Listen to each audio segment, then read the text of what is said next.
mobile, 5 up to 13, 16%, something like that.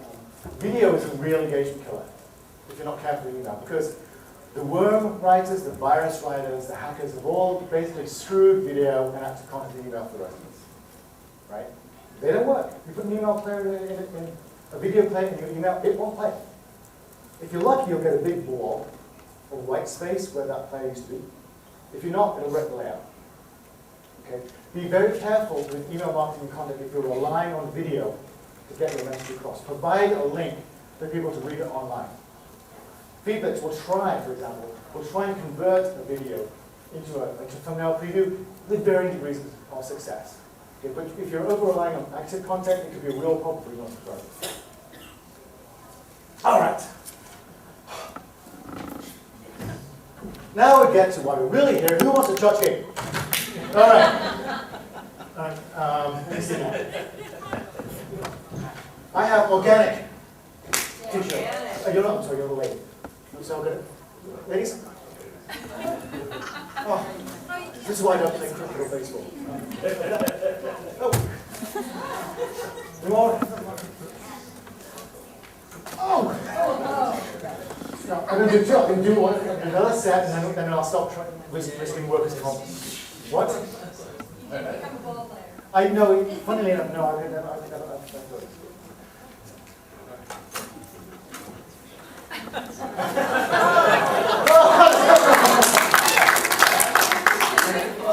Go there.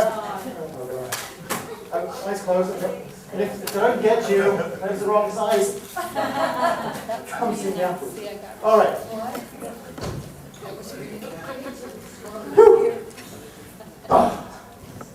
We're good?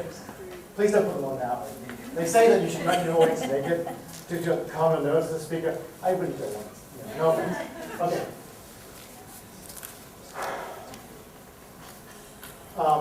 Let's talk about spam. We all hate it, right? Technologies exist. The technologies of now are actually pretty good at stopping the crap from getting into our inboxes. Which is not to say people aren't trying. Sending email is actually really cheap. Sending good email is not. My fees are really good. But for the virus writers, it's really cheap. So, everybody here, who has not heard of CAN-SPAM before about 10 seconds ago? CAN-SPAM is a US federal requirement. I can't remember what it's called.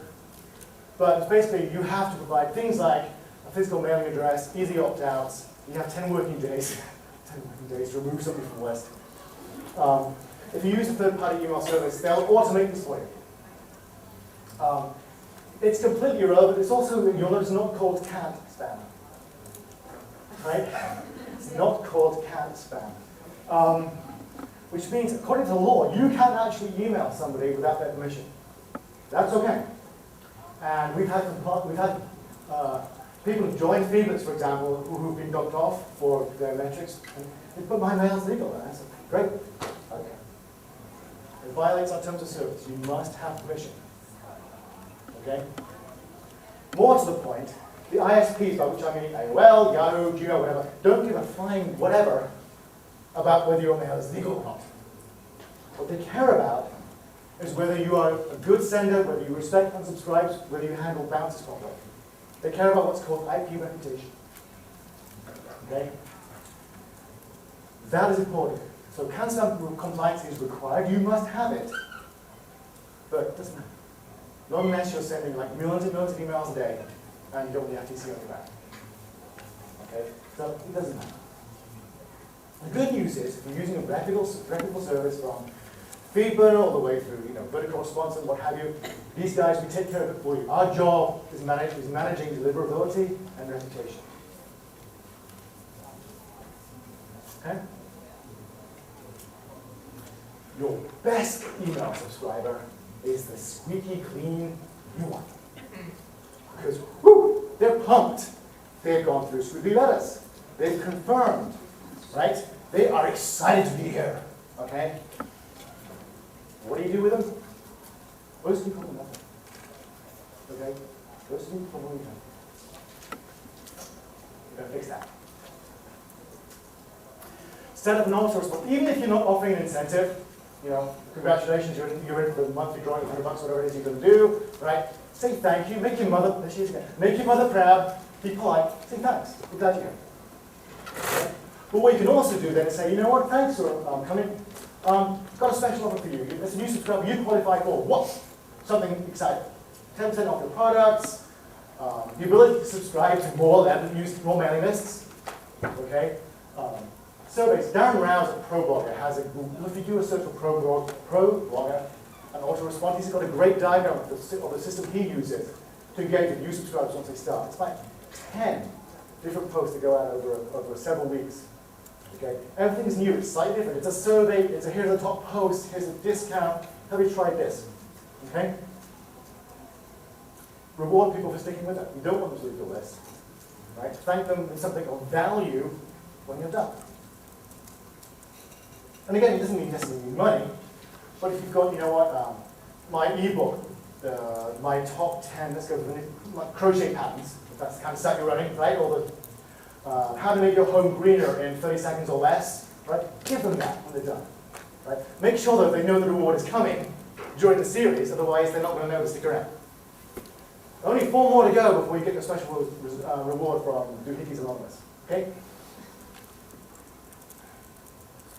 The best landing page you have on your site, the most powerful one you have, is the one that greets the squeaky clean new subscriber.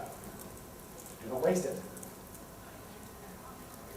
If they're excited about being there, ask for a referral. Tell them to recommend you to somebody else. Give them a list of what Darren Rouse calls a squeeze page for most popular posts. You keep them on the site, you can monetize those eyeballs. Right? Have them do something useful. They're excited, they're passionate. I joined this list. Come on, what are you going to do with them? Think. Test optimize. Run one landing page 1 week. If you've got enough traffic, then flip it around. Change the order, change the offer. See how it performs. Use Google Analytics or wherever you're using to see what works best for you. Even if you have 4 campaigns or 4 different structures that work equally well, simply changing them from 1 week to the next or 1 month to the next is enough to get people to re-engage. Because we're wired to notice change. Our eyes are wired to notice things that move and change. Okay? It's the basis of a lot of optical illusions. If there's no change there, your brain just puts them in there, just for fun. Right? Change is good. It's I forget the name of the guy who did the study, but simply changing things in factories made workers more productive. Change the light level. Brighten, they got better. Darken it, they got better. Right? Once people feel they're paid attention to, they'll engage more. Okay, so once you have the basics right, you've got a nice, spiffy landing page, you've got a multi-step autoresponder, you've got an incentive encouraging people to join, and that form is on the right, above the fold, right? 0 clicks to get to. Here's where you deal with mailing too often, mailing not enough. Multi-list strategies. It's really easy to actually have the subscribers self-select into lists and reduce your unsubscribe rates. You can offer different lists for different categories or tags on your blog. Right? For WordPress, if you have a category directory, right, you've got a separate category RSS feed for that category. Okay? So you can say, here are my, I don't want to go against new people with knit, but here are my knitting patterns, right? Here are my crochet tips. Here's my scrapbooking designs, right? If you're doing one mailing list for all of your blog, and you're doing knitting, crochet, scrapbooking, right? And your reader's only interested in scrapbooking, 2 out of 3 of those mailings are going to be relevant. Right? So you risk them saying, yeah, not so much, I'm out. Okay? If you could say to them up front, what do you want? Knitting, crochet, scrapping, everything. Right? You give them the choice. They self-select the right list. Everything they get is relevant. Everything. You've got 3 different lists now, 4 different lists maybe, which are smaller, but you've got a much more engaged audience on each one of them. It's much better for you than one large list.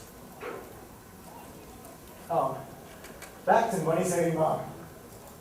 She has over 100 different lists by store or by state.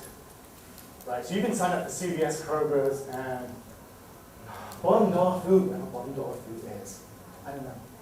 Right? But people are interested in that. They want the coupons for that store. They sign up. Everything they get from her is relevant. Right? She's got schedule differences here. She's got a daily full feed where everything comes in all its glory detail once a day. You've got a daily light feed. with just the highlights. So for scanners, that's great. Less scrolling, headline, headline, headline, headline. Awesome. Right?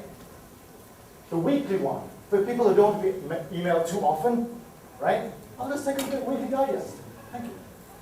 Right? It's easy to set up with a decent email service. It's powered automatically from your blog. It takes you a few minutes, maybe on the phone with your provider's help desk function to set it up.